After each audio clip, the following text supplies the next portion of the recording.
Olá pessoal, eu sou Luciane Falcão, aluna do sexto período do curso de Ciência da Computação da UFPB. E hoje eu irei apresentar como as doenças são transmitidas. Os tópicos dessa apresentação são: o que são doenças infecciosas, a cadeia epidemiológica, como quebrar a cadeia. Vamos ao primeiro tópico.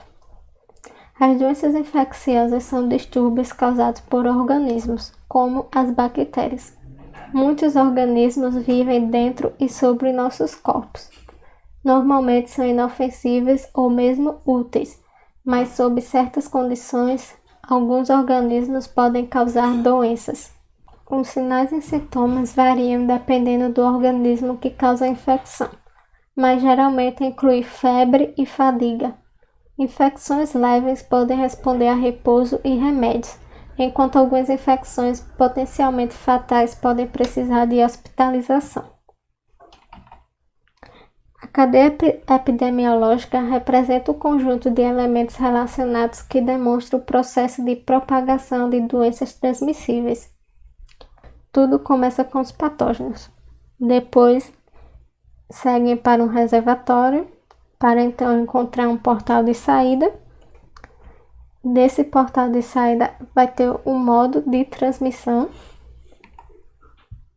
para então encontrar um portal de entrada e, ao final, um hospedeiro suscetível. Os patógenos também são chamados de agentes infecciosos ou germes. Os quatro principais são as bactérias, que são células pequenas e singulares capazes de sobreviver em variedades de ambientes, às vezes em frio ou calor extremos, sem um hospedeiro vivo. As infecções bacterianas geralmente podem ser tratadas com antibióticos. As bactérias existem no corpo naturalmente e são em sua maioria inofensivas, mas outras podem causar infecções. Um exemplo é a infecção urinária. Já os vírus, eles são ainda menores que as bactérias e não são células. Em vez disso, invadem e se multiplicam dentro das células de um hospedeiro. Eles não podem sobreviver sem um hospedeiro vivo. Um exemplo de doenças são o Covid-19 e o Zika. Também temos os fungos, que são organismos unicelulares e que se reproduzem usando esporos. Existem milhões de espécies de fungos, muitas das quais são inofensivas. Apenas algumas centenas de variedades podem causar doenças, por exemplo, a micose. E por fim temos os parasitas, que são organismos que vivem dentro ou sobre outro organismo e se alimentam deles. Seu tamanho varia, com alguns parasitas grandes o suficiente para serem visíveis a olho nu. Os parasitas, que são causadores de doenças, podem ser separados em três classes. Temos os protozoários, que são microscópicos e unicelulares. Eles são comumente transmitidos entre humanos por via fecal-oral. Um exemplo é o Trypanosoma cruzi, que causa a doença das chagas. Temos os helmintos, que são vermes parasitas que geralmente podem ser vistos a olho nu. Eles também são comumente transferidos por via fecal-oral. Um exemplo é a tênia. E por fim temos os ectoparasitas, que são organismos que se fixam e penetram na pele. Eles podem causar doenças por si próprios, mas alguns ectoparasitas, como os mosquitos, podem ser transmissores de outros patógenos. Nesse caso, eles atuam como vetores. Um exemplo são o piolho e as pulgas. O reservatório é o principal habitat no qual um patógeno vive, floresce e é capaz de se multiplicar. Existem três tipos de reservatórios.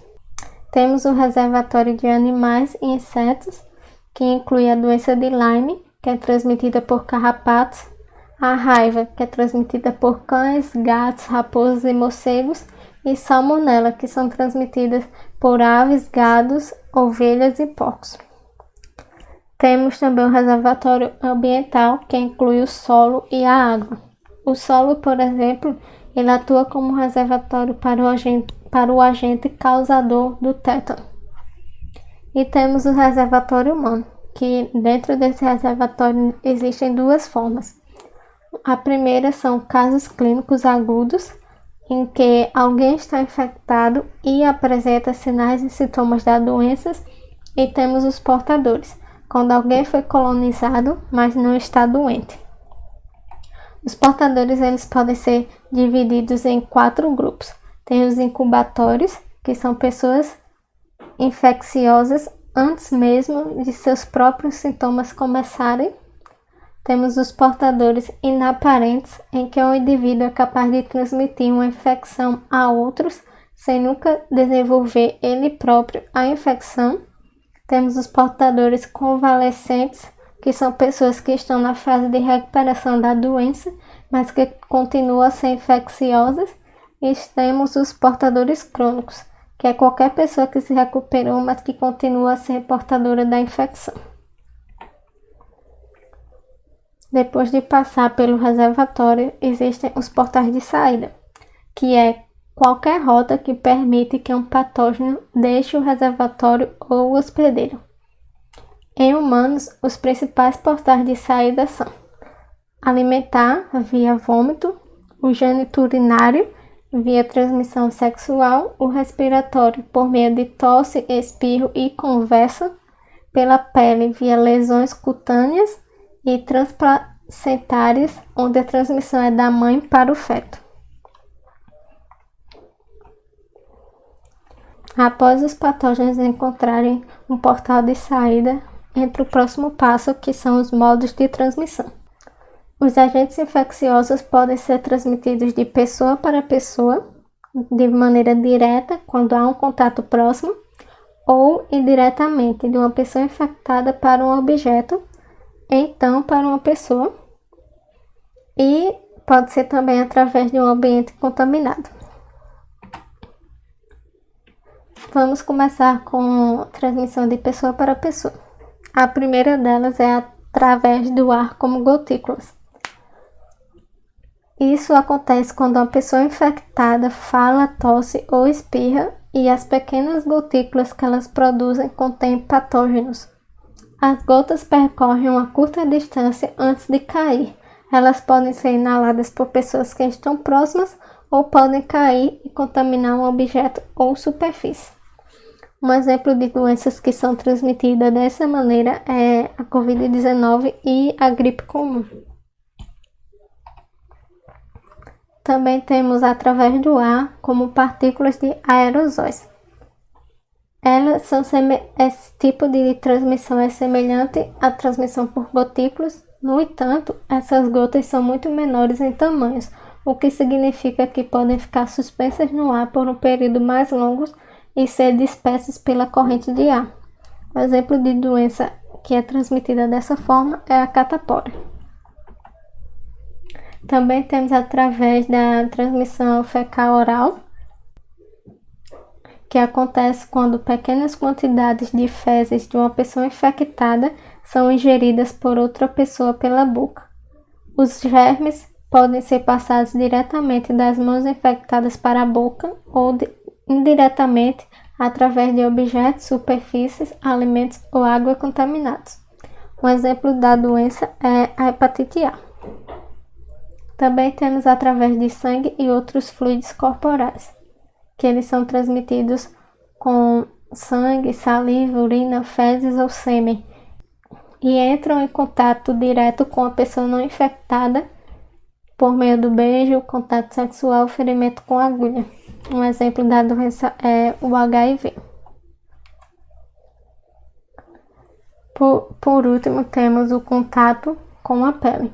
Isso acontece quando há um contato direto entre a pele ou a membrana mucosa, que é um revestimento fino das partes do corpo, que entra em contato com a pele ou membrana mucosa de uma pessoa infectada. Um exemplo disso é o piolho e a conjuntivite.